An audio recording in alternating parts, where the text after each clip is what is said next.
Hi whatsapp guys, welcome to another fresh new video बब्रियर्स। आज सबसे पहले आप सबको मेरी तरफ से ईद मुबारक। और आज की इस वीडियो में हम सीखेंगे ईद मुबारक की फ़ोटो एडिटिंग अपने पिक्सआर्ट एप्लीकेशन की मदद से। वीडियो को आपने एंड तक वॉच करना है, तो चलें वीडियो को स्टार्ट करते हैं।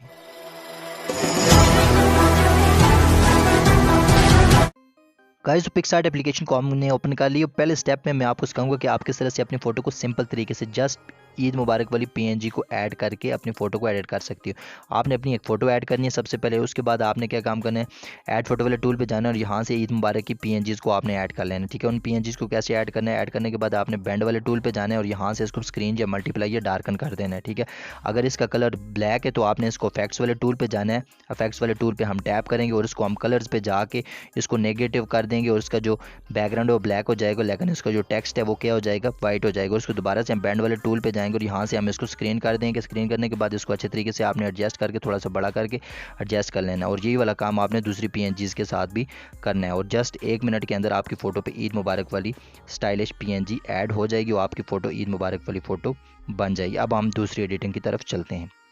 गाइस, तो दोबारा से हमने पिक्सआर्ट एप्लीकेशन को ओपन कर लिया। उसके बाद प्लस वाले टूल पे जाएंगे और यहाँ से हम एक बैकग्राउंड ऐड कर लेंगे। मुख्तलिफ तरह के बैकग्राउंड जो पीएनजीज होंगे सबका लिंक आपको डिस्क्रिप्शन में दे दूंगा। उसके बाद हम टूल्स पे जाएंगे, क्रॉप्स पे जाके इसको हम थोड़ा सा इस साइड पे क्रॉप करते हैं। ठीक है ना, थोड़ा सा आप क्रॉप कर लें अपनी फोटो के हिसाब से। उसके बाद हमने क्या काम करना है, ऐड फोटो वाले टूल पर जाना है। यहाँ से हमने मॉडल की फोटो ऐड करनी है। मिस्टर फैजू की फोटो मैंने ऐड कर ली ऐड फोटो वाले टूल से जाके। उसके बाद हमने इसका बैकग्राउंड इरेज करना है, स्क्रॉल नीचे करेंगे। उसके बाद कट आउट वाले ऑप्शन पे जाएंगे। ठीक है, कट आउट वाले ऑप्शन पे जाकर मुख्तलिफ तरह के आपको ऑप्शन दिखाई देंगे। सेलेक्ट पे जाके पर्सन पे आपने टैप करना है। जस्ट 1 सेकंड के अंदर आपका जो पर्सन है, मॉडल है, वो अरेज हो जाएगा। उसको ब्रश वाले टूल से आप एडजस्ट भी कर सकते हो, रेज वाले टूल से आप अरेज भी कर सकते हो, एरो से आप बैक या कर सकते हो। ठीक है, उसके बाद हमें अच्छे तरीके से इसको अरेज और ब्रश से एडजस्ट करने के बाद आपने क्या काम करना है, यहाँ से इसको डन कर देना है। उसको थोड़ा सा बड़ा करना है, इतना ज़्यादा छोटा या बड़ा नहीं रखना है, ताकि इस तरह से हो कि मॉडल खड़ा हुआ रियल पिक्चर लगे। दोबारा से ऐड फोटो टूल पे जाएंगे और यहाँ से आपने अपनी एक फ़ोटो और ऐड कर लेनी है। ठीक है ना, आपने सेम बेशक ना ऐड करें, बेशक दूसरी तरह की कोई और किसी और पोज में फ़ोटो, इस फोटो को हम मूव डाउन कर लेंगे। उसके बाद कट आउट वाले टूल पे जाएंगे, सेम यही प्रोसेस करेंगे। इसका बैकग्राउंड को हम अरेज कर लेंगे। ठीक है ना, बैकग्राउंड को आपने अरेज करना है, ब्रश और अरेज वाले टूल से एडजस्ट करना है। ठीक है ना, अरेज वाले टूल से फालतू एरिया उसको आपने अरेज करके यहाँ से हमने इसको डन कर देना है। ठीक है ना, ये हमारी फ़ोटो यहाँ से अरेज हो जाएगी। अब हमने इस फोटो को अपनी इस दूसरी फ़ोटो के बैकग्राउंड पे ऐड करना है। थोड़ा सा हम इसको बड़ा करेंगे, जूम इन जूम आउट करके अपने इसको अच्छे तरीके से एडजस्ट करना है। फिर उसकी ओपेसिटी को आपने कम करना है। ओपेसिटी को आपने 50 और 60 के दरमियान रख के अच्छे तरीके से इसको मॉडल को एक साइड पर आपने एडजस्ट कर लेना है, थोड़ा सा बड़ा करके। उसके बाद हमने अरेज वाले टूल पर जाना है। ठीक है, पहले आपने इसको अच्छे तरीके से एडजस्ट कर लेना। एडजस्ट करने के बाद हम रेज वाले टूल पे जाएंगे, नीचे वाला जो एरिया हम इसको रेज कर लेंगे। ठीक है ना, रेज पे जाएंगे, हार्डनेस को कम, साइज़ को ज़्यादा, और हमने नीचे वाला एरिया इसको क्या कर दिया, सिर्फ जस्ट फेस और बॉडी रह जाएगी उसकी मॉडल की। ठीक है, उसके बाद हमने यहाँ से इसको एडजस्ट डन कर लिया। उसके बाद दोबारा से हम जाएंगे ऐड फोटो वाले टूल पे और यहाँ से हमने क्या काम करना है, पीएनजीज़ को ऐड करना है। जो पीएनजीज़ इस्तेमाल होगी सबका लिंक आपको डिस्क्रिप्शन में मिल जाएगा। ठीक है, पीएनजीज़ का कमाल है सारा। तो उसके बाद आपने क्या काम करना है, यहाँ से मैं ये वाली पीएनजी ऐड करता हूँ, ईद मुबारक वाली बैंड वाले टूल पे जाता हूँ, इसको मल्टीप्लाई करता हूँ, इसको इस साइड पे मैं एडजस्ट कर देता हूँ। उसके बाद जो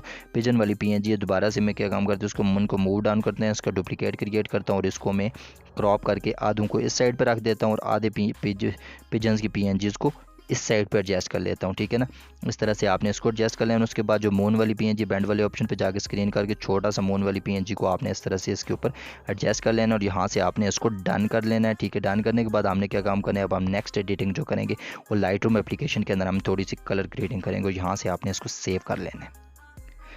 गाइस, तो उसके बाद हमने एडोब फोटोशॉप लाइट रूम को ओपन कर लिया। यहाँ से हम अपनी एक फ़ोटो ऐड करेंगे, वही वाली फ़ोटो जो हमने पिक्सआर्ट एप्लीकेशन से सेव की हुई है, उसको हमने ऐड कर लें। ऐड करने के बाद थोड़ी देर के बाद ऑल फोटोज़ वाले ऑप्शन पे आपने जाना है।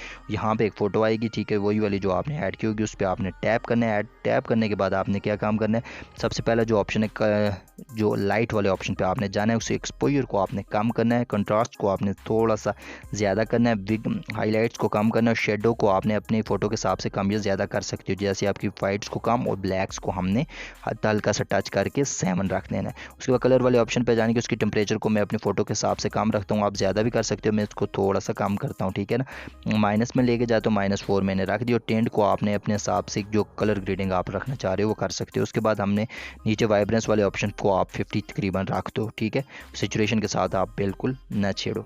उसके बाद हमने क्या काम करना है, वही वाला जो कलर वाला ऑप्शन है ऊपर जो सर्कल बना हुआ, उस पर हमने जाएंगे। जो हमारे बैकग्राउंड का फ़ोटो ऊपर जो स्काई का कलर है वो कौन सा है स्काई के कलर को हमने सेलेक्ट करने के बाद उसकी ह्यू को कम या ज़्यादा कर, सेचुरेशन को आपने ज़्यादा करके अपनी फ़ोटो के हिसाब से जो कलर आपको पसंद है उस हिसाब से आपने उसको एडजस्ट कर लेना। और भी मेरी लाइट रूम की वीडियोज़ पड़ी हुई हैं, आप वो भी देख सकते हो, ठीक है।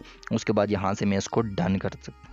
उसके बाद हमने क्या काम करना, नीचे वाले ऑप्शन पे जाते हैं, टेक्सचर पे जाके क्लैरिटी पे जाके क्लैरिटी को कम करेंगे, टेक्सचर को ज़्यादा करें, डेज़ को थोड़ा सा ज़्यादा करें, विग्नेट को हमने हल्का सा कम करना है। उसके बाद शार्पनिंग वाले ऑप्शन पे शार्पनिंग को 22 रख के, नॉइज़ रिडक्शन को जो 11 रख के और कलर नॉइज़ रिडक्शन को 10 रख के यहाँ से हमने डन कर देना। हमारी फ़ोटो की कलर ग्रेडिंग आप चेक कर सकते हो बिफोर एंड आफ्टर में। तो कैसी लग रही है आपको ये ईद मुबारक की कलर ग्रेडिंग और फ़ोटो एडिटिंग? हमने पिक्सआर्ट एंड्रॉइड के अंदर और लाइट रूम एप्लीकेशन के अंदर ये वाली फ़ोटो एडिटिंग की है। मिलते हैं आपसे नेक्स्ट वीडियो में, और भी वीडियोस देखने के लिए लिंक डिस्क्रिप्शन में मौजूद है। Thanks for watching.